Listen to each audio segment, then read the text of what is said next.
This podcast is brought to you by Proton Dealership IT, experts in dealership cybersecurity and IT management.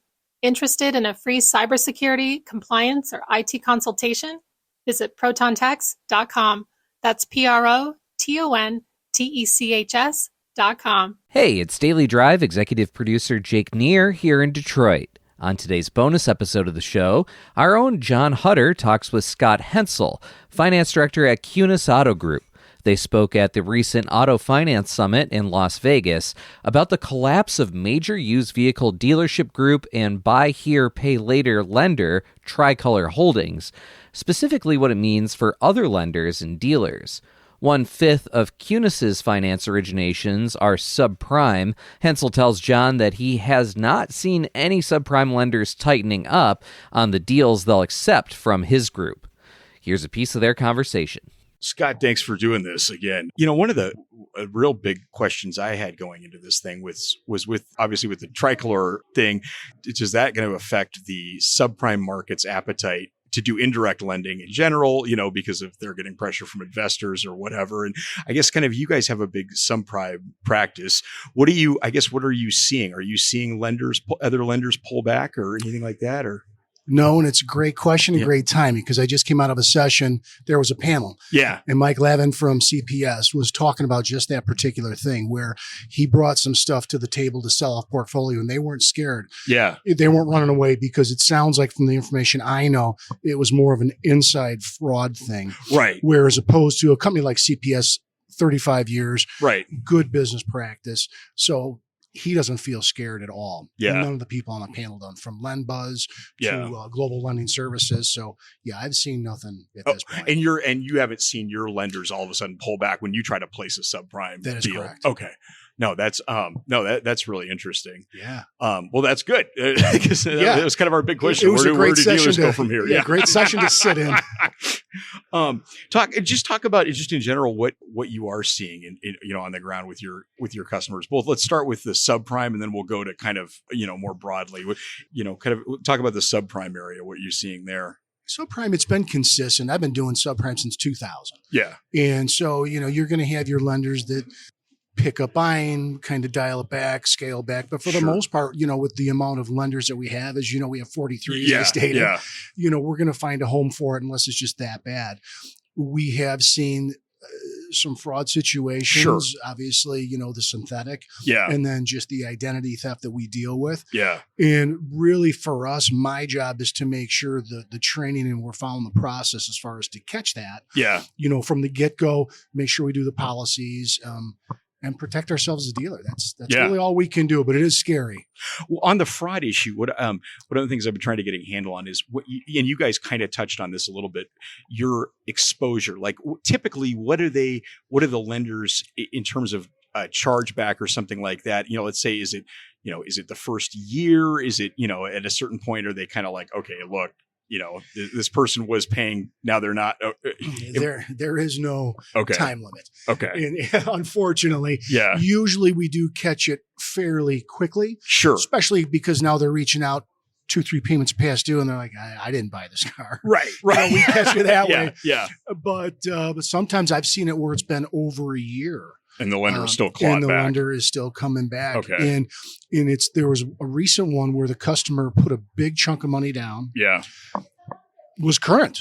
Year and a half later, and went to purchase another vehicle, and it was flagged. It was a bad social that tied back to another consumer in a different state.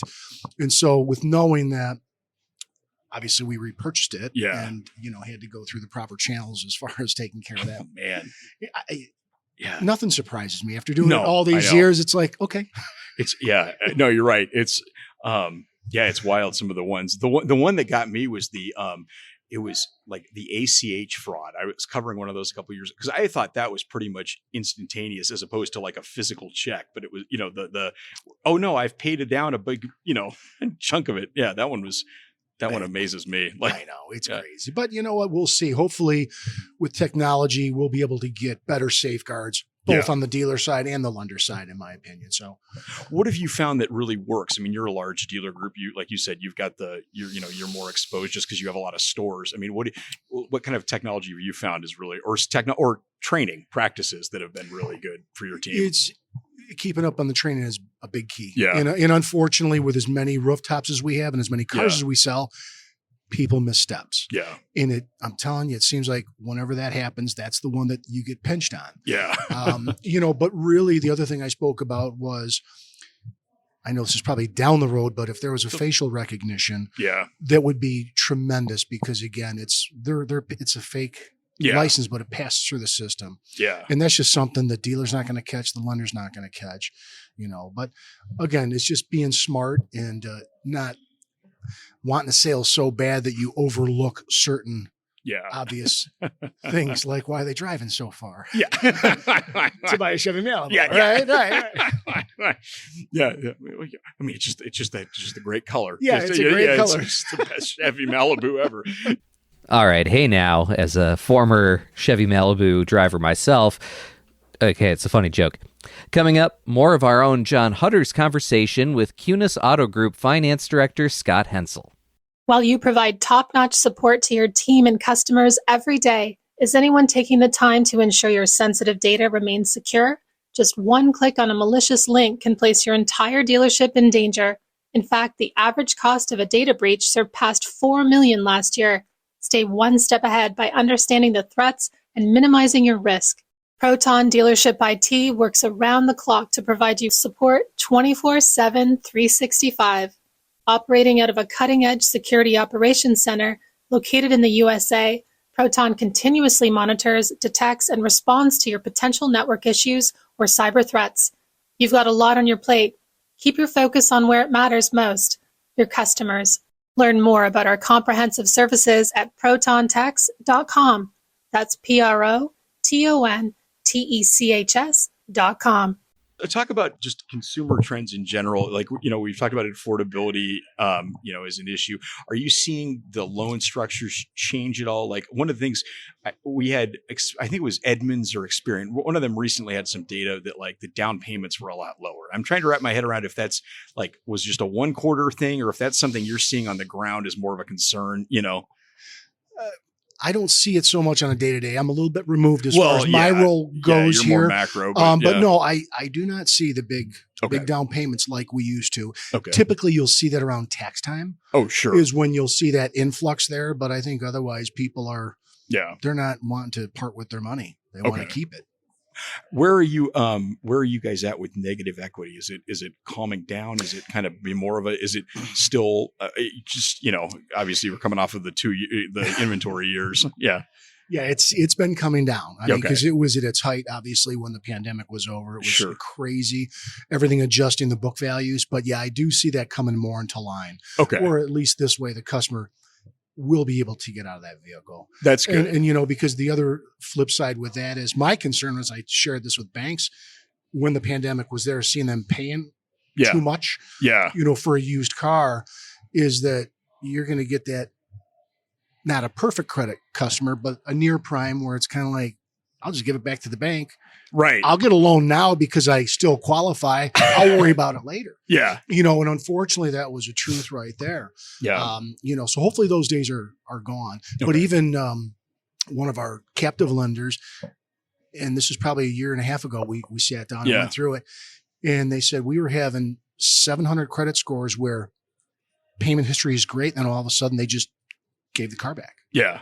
Which was, again, if you're talking $20,000, $30,000 negative equity, and let's just say they have repairs that need to be done on it. Life is life, and you don't know what's going on in their personal life. Could it be a job loss, things like that? Right. Yeah. So, but it's stabling off. Do you, I guess the kind of on the other side, the F&I product side of things, what are you seeing there? Any trends on what's selling well? Is there new? I mean, we're hearing prepaid maintenance seems to be doing better these days. Just people are, I don't know if that's anything you guys have noticed or. Great question. Cause we actually just had our last monthly meeting with all F&I managers. Yeah. We do it once a month. Excuse me. And we actually started separating that out just to see what the penetration is, vehicle service contract gap, tire wheel, things like that. And when you look at all the stores and all the different finance managers, you're like, why does this guy sell 10 a month? He sells 0. But yet over here, it's almost like there's a comfort level with the pitch or whatever. It's the strangest thing. And I hope to get an answer someday for that. But yeah, it's just very weird. That's fascinating. Okay. So it's not even and you guys, I'm assuming they're kind of standardized on pay plan, or is it like, do they each store have their own individual one? Is that like what's causing that? No, it's either individual or off of a department, things like that. But we still have goals as far as levels. Right. It's not like each one of your, dozens of stores has their, you guys have kind of a Kunes wide, a common pay plan where everyone adheres to it. So interesting. It is interesting. So hopefully I'll have an answer for that. Good. Okay. Yeah. No, that would. The other trend I've heard lately in F&I is kind of bundling products, and maybe this is something you guys have been doing for a while. But is that a new thing? Have you guys kind of gotten into that? Because that seems to be doing well for a lot of stores. Yeah, it's more affordable too, I think, to sell it as small package, depending on what people's budgets are. And that's what we found most effective. Yeah. Is like what makes sense, and then to put it where what's going to protect the consumer the best. What is it, a subprime deal? Because at that point, service contract, gap insurance, those are important points. I think we can both agree on that. Yeah. But, and then sometimes if it's a lease, different products, you're not really going to sell the service contract. So you say, what's affordable? It's not going to raise the payment too much. Sure. But there's some value to the customer. Yeah. But I mean, are you, have you been doing where you're kind of selling like a package to them? Like, this is tire and wheel, key fob and whatever else, a couple. Okay. Yeah. We have like 3 different levels that we sell. Okay. Bundles. But are they not sold? Are they sold a la carte, or you just sell it like, hey, as a package? It is as a package. Mm-hmm. Okay. Now, is that something you've been doing for a while, or is that pretty new for the last couple of years? Yeah, we've talked about it, worked on it for the last couple of years. Okay. I think we've grown as far as seeing it, an uptick as far as the bundle makes sense to the consumers. Yeah. Okay. So we've seen an uptick there. Did you guys have to change the pay plans at all for that? Just if you're, or I don't know, maybe you guys don't do it on products per deal, but where that, No, okay. We count them individually. If it's a bundle, we'll just, individual. Yeah. No, that makes sense. Kunis Auto Group Finance Director Scot Hensel spoke with our own John Huetter. Thanks for listening to this bonus episode of Daily Drive. We'll be back on Monday with a brand new full episode of the show.